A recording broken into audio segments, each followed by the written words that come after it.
बंजारन बहू। कमला एक बहुत स्वार्थी महिला है। उसने पैसों के लिए एक ऐसे इंसान से शादी की जो पहले से शादीशुदा और एक बच्चे का पिता भी था। कमला के पति को मरे हुए एक अरसा बीत गया है। अब वो अपने सौतेले बेटे वैभव के साथ रहती है। वैभव के दिल में अपनी माँ को लेकर इतना डर है कि वो अपनी माँ के सामने एक शब्द नहीं बोल पाता। उसकी माँ जो कहती है उसको सर झुकाकर वही मानना पड़ता है। वैभव, तुमने अभी तक घर का काम क्यों नहीं किया? तुमसे कितनी बार कहा है कि सूरज निकलने से पहले तुम घर की साफ सफाई पूरी कर दिया करो। वैभव कुछ नहीं बोलता, चुपचाप सर झुकाए अपनी माँ की बात सुनता रहता है। तभी पास में खड़ा नौकर सुखराम कहता है, मालकिन, वैभव बाबा को रात से तेज बुखार है, इसलिए वो सुबह जल्दी उठ नहीं पाए। उनके बदले मैं घर की साफ सफाई कर देता हूँ। इसे कोई बुखार नहीं है। मैं इसे अच्छी तरह से जानती हूँ। ये सब काम न करने के बहाने हैं। सुखराम काका, बोल दो इसे, सारे घर का काम यही करेगा। और इससे समय पर अपना काम पूरा नहीं किया तो इससे आज का खाना भी नहीं मिलेगा। मगर मालकिन, वैभव बाबा की सच में ही तबीयत खराब है, आप एक बार देख तो लीजिए। कमला बिना कुछ बोले वहां से चली गई और बेचारा वैभव तेज बुखार में भी काम करता रहा।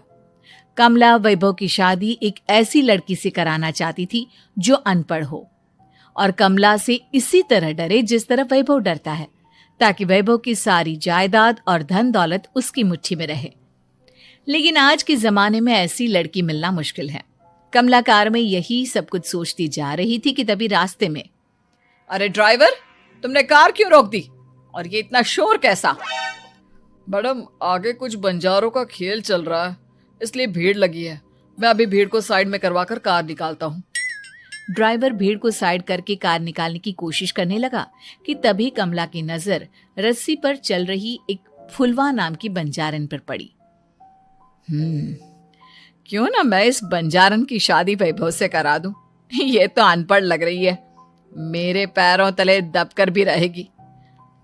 मुझे अभी इसके माँ बाप से बात करनी होगी। ये सोचकर कमला ने उन बंजारों से बात की और उन्हें शाम को अपने घर बुलाया। फुलवा के माता पिता वहां उसे लेकर आ गए। उन्होंने इतना आलीशान घर पहले कभी नहीं देखा था। अच्छा हुआ आप लोग आ गए। देखिए, मुझे घुमा फिरा कर बात करने की आदत नहीं है, इसलिए सीधे सीधे मुद्दे पर आती हूँ। मुझे आपकी बेटी बहुत पसंद है। मैं अपने इकलौते बेटे की शादी आपकी बेटी फुलवा से कराना चाहती हूँ। इसके बदले में आप जो चाहो वो ले सकती हैं। तभी फुलवा की माँ कहती है, ये क्या कह रही है मैम साहब? कहीं आप हमारी गरीबी का मजाक तो नहीं उड़ा रही ना? आप मेरे बेटे से मिल लो। अगर आपको मेरा बेटा पसंद आता है तो मैं कल से ही शादी की तैयारी शुरू कर दूंगी। सुखराम, वैभव को लेकर आओ। फुलवा अपनी माँ के कान में फुसफुसाती है, माँ, कहीं इस मेम साहब का छोरा पागल तो ना है? फुलवा अपनी माँ से बात कर रही होती है कि वैभव वहां आता है। फुलवा उसे देखती ही रह जाती है और उसके माता पिता उसकी शादी तय कर देते हैं। शादी वाले दिन किसी को फुलवा और वैभव की बेमेल विवाह की बात समझ में नहीं आती। फिर भी एक औरत कमला से पूछ ही लेती है, कमला जी, आपने अपने इकलौते बेटे की शादी देहाती गवार से क्यों करा दी? ये बंजारन आपके घर की बहू बनने लायक तो नहीं है। कम से कम अपने स्टेटस का ही ख्याल कर लिया होता।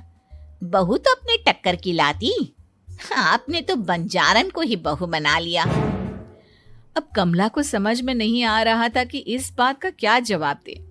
वो कुछ देर चुप रही और सोच समझ कर कहती है, बहन जी, आपको तो पता है आजकल के बच्चे किसी की बात कहाँ सुनते हैं। मैं तो अपनी बहू एक पढ़ी लिखी और अपनी सोसाइटी की ही ढूंढ रही थी। लेकिन मेरे बेटे ने मेरे सामने इस बंजारन को लाकर खड़ा कर दिया। बोला कि मैं शादी करूंगा तो इसी से। अब भला मैं क्या करती, मुझे अपने बेटे के सामने झुकना ही पड़ा। कमला की ये बातें सुखराम भी सुन रहा था। उसने ये सारी बातें वैभव को जाकर बता दी। काका, मैं तो फुलवा को जानता भी नहीं, फिर माँ मेरे बारे में झूठ क्यों कह रही है? अरे बेटा, तुम कितने भोले हो, तुम्हें कुछ भी नहीं पता। तुम्हारे पिता अपनी सारी संपत्ति तुम्हारे नाम करके गए हैं।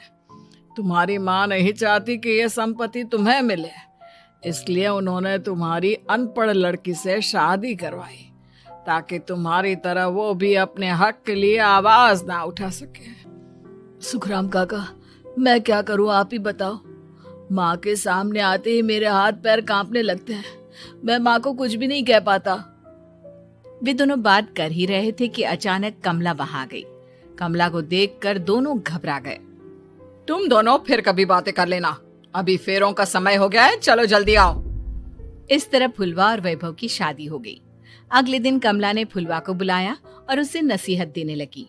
देख बंजारन, तुझे मैंने अपनी बहू बना तो लिया है, लेकिन तुझे इस घर में आंख कान मुंह बंद करके रहना होगा।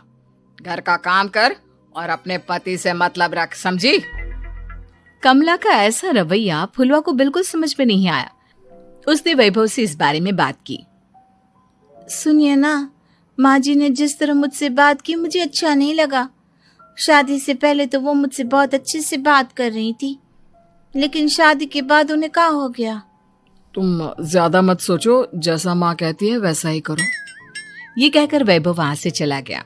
अगले दिन वैभव को घर के नौकरों की तरह काम करता देख फुलवा को बहुत हैरानी हुई। फुलवा ने इस बारे में सुखराम काका से बात की तो सुखराम काका ने फुलवा को सारी बात बता दी। अब फुलवा को समझ में आ गया कि उसकी सास ने एक बंजारन को बहू क्यों बनाया। एक दिन वैभव घर का काम कर रहा था, तभी उससे कांच की प्लेट टूट गई। किसने गिराई ये कांच की प्लेट? वैभव को वहां खड़ा देख कमला ने छड़ी से उसे मारना शुरू कर दिया। उसके पैर में कांच चुभ गया और खून बहने लगा, लेकिन फिर भी कमला उसे मारे जा रही थी। ये देखकर फुलवा ने कमला के हाथ से छड़ी छीन ली और तोड़कर फेंक दी।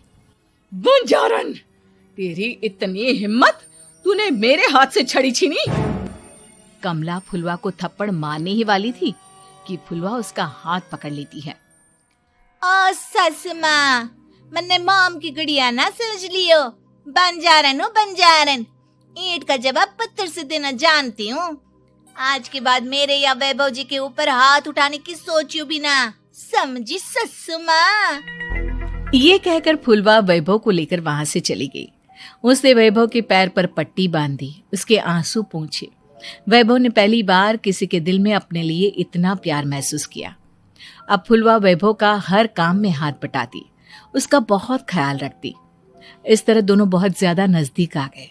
वहीं दूसरी ओर कमला सारी जायदाद अपने नाम करने की साजिश करने लगी। और एक दिन, वैभव, जल्दी बाहर आओ। कमला की आवाज सुनकर वैभव और फुलवा अपने कमरे से बाहर आ गए। जी माँ, आपने बुलाया? ये ले, इन कागजों पर साइन कर दे।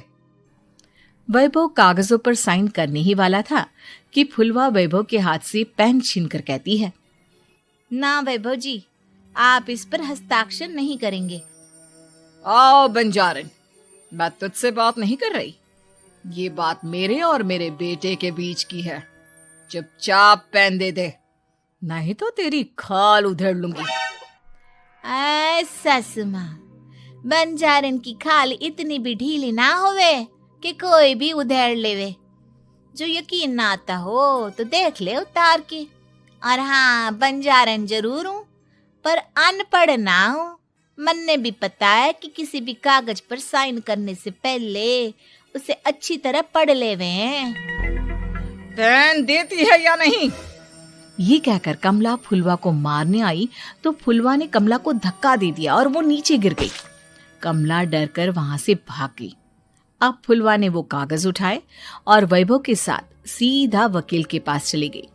वकील ने वो कागज देखे और फुलवा को बताया, वैभव के पिता की सारी जायदाद और संपत्ति वैभव के नाम है, लेकिन वैभव की सौतेली माँ इस संपत्ति को अपने नाम कराना चाहती है, इसलिए इन कागजों पर वो साइन करा रही थी।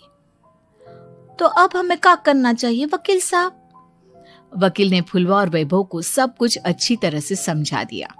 अब दोनों घर पर पुलिस को लेकर पहुंचे। कमला पुलिस को देखकर घबरा गई। पुलिस ने कहा, आपके नाम की कंप्लेंट हुई है, आपको हमारे साथ थाने चलना होगा। कंप्लेंट? कैसे कंप्लेंट? आप अपने सौतेले बेटे पर बहुत अत्याचार करती हो। धोखे से सारी जायदाद अपने नाम करा रही थी।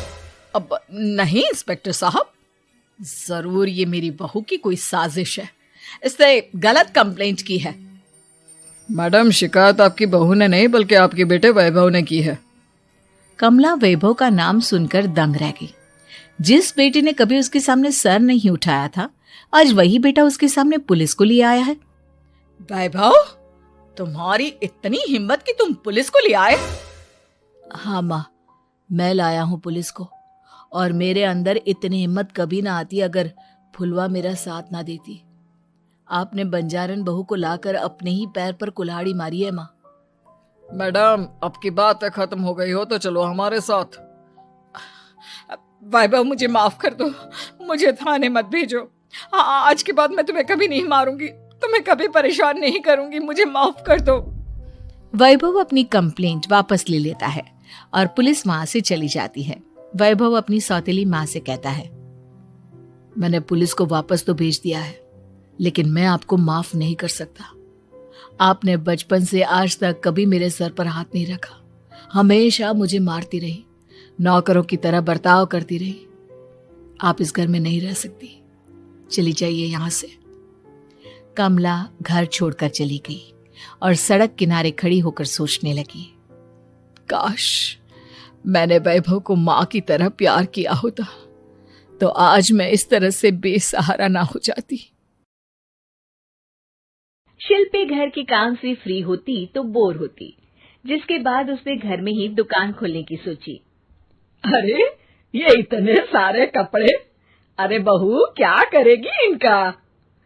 माँ जी, मैं घर में बोर होती हूँ तो सोचा सामने के कमरे में कपड़ों की दुकान खोल लूं। घर का काम भी हो जाएगा और 4 पैसों की कमाई भी। अरे वाह वाह, ये तो बहुत ही अच्छी बात है, मैं भी तेरी मदद कर दिया करूंगी। वाह माँ जी, तब तो मजा आ जाएगा। अब हम दोनों मिलकर खूब पैसे कमाया करेंगे। अब क्या था, सास बहू का काम चल पड़ा। एक दिन, अरे राकेश की माँ, सुनती हो? कहाँ चली गई?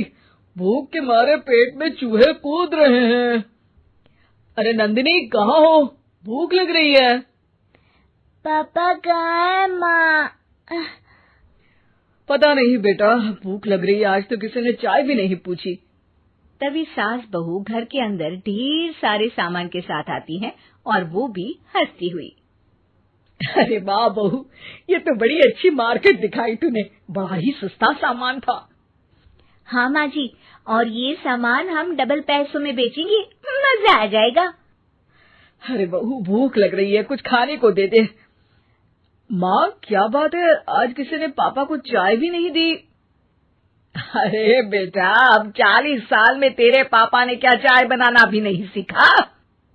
अरे बेटा, रहने दे अब इस बहस को। तुम लोगों ने वैसे बनाया क्या है?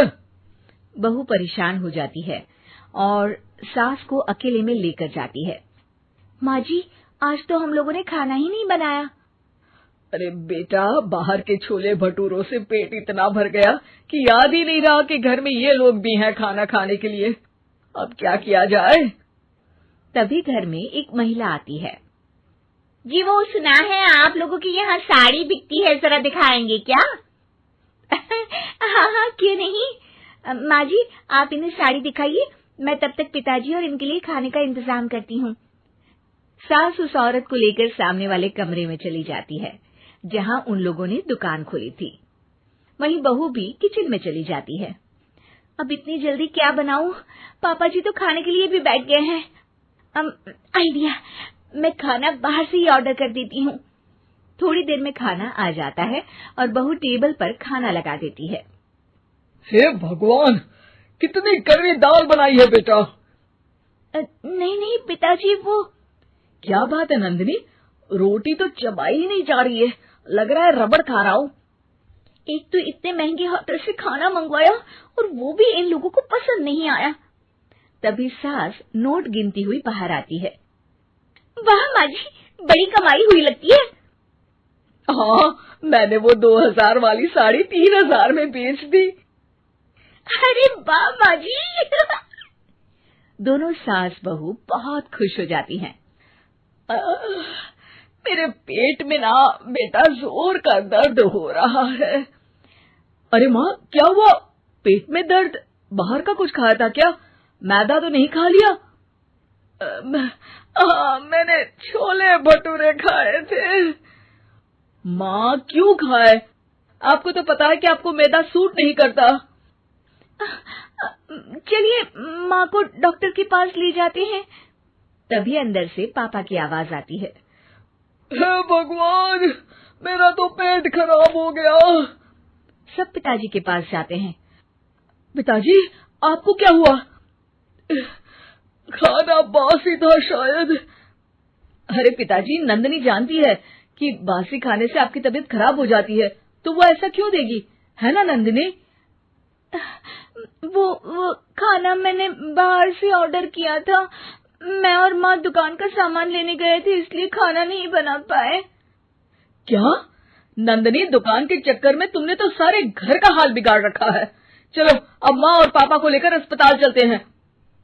अस्पताल में जाने पर डॉक्टर कहते हैं, हाँ, इन दोनों को तो एक दिन के लिए एडमिट करना पड़ेगा। क्या? क्यों? पेट ही तो खराब है ना। हाँ, तो घर ले जाइए ना, अगर लग रहा है कि कोई बड़ी बात नहीं है और हम सिर्फ पैसा कमाने के लिए इन लोगों को एडमिट कर रहे हैं। नर्स, जरा इन लोगों को बिल तो दे देना। चलिए, मैं आप लोगों को पैकेज समझा देती हूँ। जब बहू के हाथ में बिल आता है, हे भगवान, 60,000 रुपए! इतना तो मैंने कमाया भी ना था। अब समझ गई कि कमाई के चक्कर में घर के लोगों की सेहत के साथ मैं खिलवाड़ कर रही थी।